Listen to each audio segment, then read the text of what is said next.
Bismillahirrahmanirrahim. Assalamualaikum warahmatullahi wabarakatuh. Alhamdulillahirrahmanirrahim. Allahumma salli ala Sayyidina Muhammad wa ala ali Sayyidina Muhammad. Puji dan puji syukur kehadirat Allah. Pemirsa, senang sekali Damai Indonesiaku kembali hadir di hadapan Anda. Dan kali ini kita bersiaran langsung dari Masjid Al-Muslimun, Jalan Kresna Raya, Bantarjati, Bogor, Jawa Barat. Nah pemirsa, siang hari ini kita mengangkat tema berkaitan dengan apa yang saat ini ramai diperbincangkan di sejumlah media.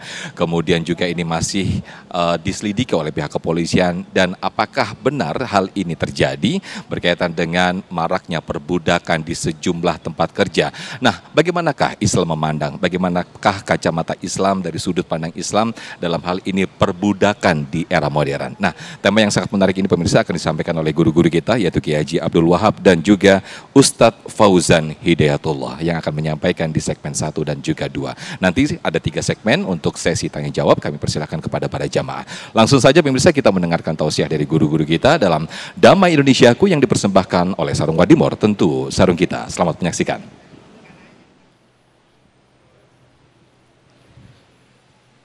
Assalamualaikum warahmatullahi wabarakatuh. Alhamdulillahi rabbil alamin, wassalatu wassalamu ala asyrafil anbiya'i wal mursalin wa ala alihi wa ashabihi wa ajbaihi ajma'in, amma ba'du.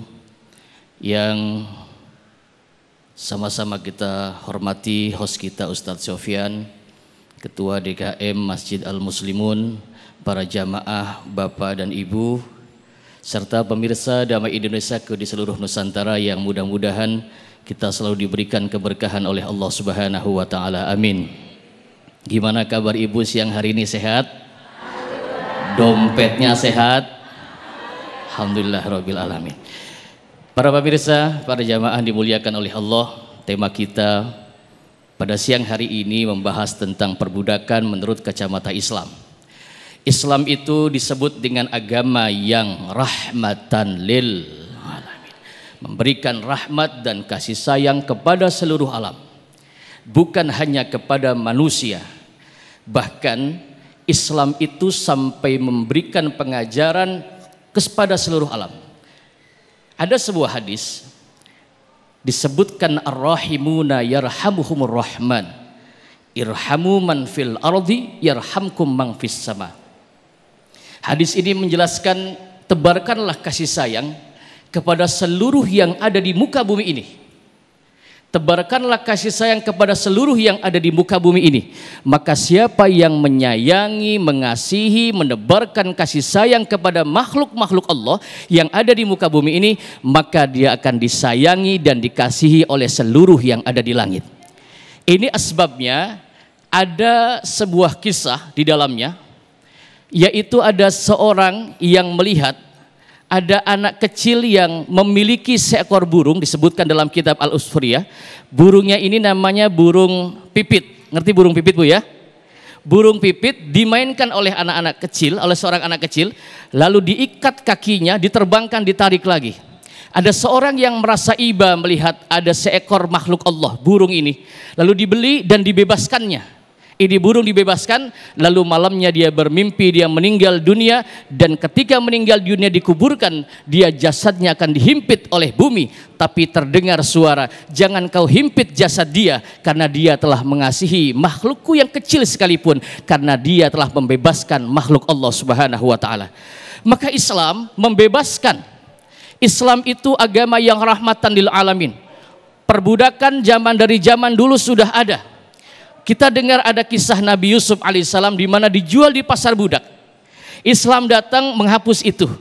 Maka di dalam Islam dikatakan juga memerdekakan budak adalah salah satu yang mana kita bisa menyebabkan mendapatkan rahmat dari Allah Subhanahu wa Ta'ala. Ibu masih semangat? Masih.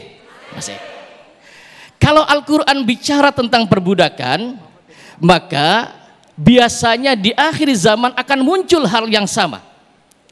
Kalau Al-Quran perintahkan berbakti kepada orang tua, jangan durhaka kepada orang tua, di akhir zaman nanti akan banyak orang yang lupa kepada orang tua, bahkan durhaka kepada orang tua. Kalau Al-Quran masih berbicara tentang perbudakan, maka di akhir zaman akan terjadi perbudakan yang lebih modern lagi. Perbudakannya sudah tidak ada, tapi gayanya sudah berubah. Di mana ada orang yang merasa dirinya kebebasannya terkekang. Bukan perbudakan zamannya, tetapi seseorang yang kemerdekaannya diambil, seseorang yang kebebasannya direnggut, maka itu sama dengan perbudakan sejak zaman dulu sudah ada. Maka kalau Al-Quran menurunkan itu, Al-Quran memberikan warning, awas, di akhir zaman akan terjadi banyak perbudakan-perbudakan yang mana orang itu tidak merasa. Ibu, maaf ya, maaf. Barangkali juga ada yang suka ngeluh, Pak Ustadz, saya ini sebagai istri, tapi suami saya tuh kalau merintah enak banget. Ya Bu ya, ada nggak suaminya kayak gitu? Ada nggak? Saya suruh ngepel Pak Ustadz, saya suruh nyuci Pak Ustadz. Apakah itu juga termasuk perbudakan modern Pak Ustadz? Kira-kira perbudakan modern bukan itu? Nah, nanti kita bahas dalam tanya jawab. Para ibu bapak hadirin yang dimuliakan oleh Allah Subhanahu wa taala. Maka dari berita-berita yang tadi kita dengarkan, di akhir zaman ini ada orang yang bekerja yang tidak digaji. Itu termasuk perbudakan modern. Ada orang yang bekerja yang dia yang dia waktunya tidak ditentukan kapan dia bekerja. Bisa 24 jam dia bekerja. Bisa lebih sehari semalam dia bekerja tanpa diberikan fasilitas. Itu termasuk perbudakan. Ada juga orang yang ketika bekerja tidak diberikan kebebasan dalam rangka dia beribadah kepada Allah Subhanahu wa taala. Itu juga termasuk perbudakan. Maka Islam datang untuk untuk melunakkan. Kalau perbudakan zaman dulu begitu kejam. Pernah kita dengar di zaman Nabi Musa ya, Bu ya? Ibu. Di zaman Nabi Musa, itu Nabi Musa alaihissalam diperintahkan oleh Allah Subhanahu wa taala. Tugasnya apa Nabi Musa? Yaitu menyelamatkan kaum Bani Israel yang saat itu diperbudak oleh raja namanya Raja Fir'aun yang kejam. Bahkan dikatakan di dalam Al-Quran, Raja Fir'aun itu, wa idna jainakum min ali fir'auna yasumunakum su'al adhab yudabbihuna abna'akum wa yastahyuna nisa'akum wa fi dhalikum bala'um min rabbikum adim. Yang namanya Fir'aun itu ketika memperbudak Bani Israel, bahkan Fir'aun itu membanting anak-anak kecil karena merasa dia berkuasa dan memperbudak Bani Israel. Maka Islam datang menghilangkan itu semua, insya Allah. Terima kasih. Baik, terima kasih Kiai Haji Abdul Wahab yang telah memberikan mukadimah di segmen 1 ini bagaimana Islam datang ke dunia ini yaitu sebagai rahmatan lil alamin. Salah satunya bagaimana ketika perbudakan terjadi di muka bumi ini. Islam datang untuk melunakkan dan juga bagaimana memanusiakan manusia. Nah pemirsa, di segmen kedua nanti akan dilengkapi lagi tema yang sangat menarik ini, bagaimana perbudakan di era modern, bagaimanakah pandangan Islam atau kacamata Islam. Insya Allah nanti akan disampaikan oleh guru kita Ustadz Fauzan Hidayatullah. Untuk tetaplah bersama kami dalam Damai Indonesia yang dipersembahkan oleh Sarung Wadimor, tentu sarung kita.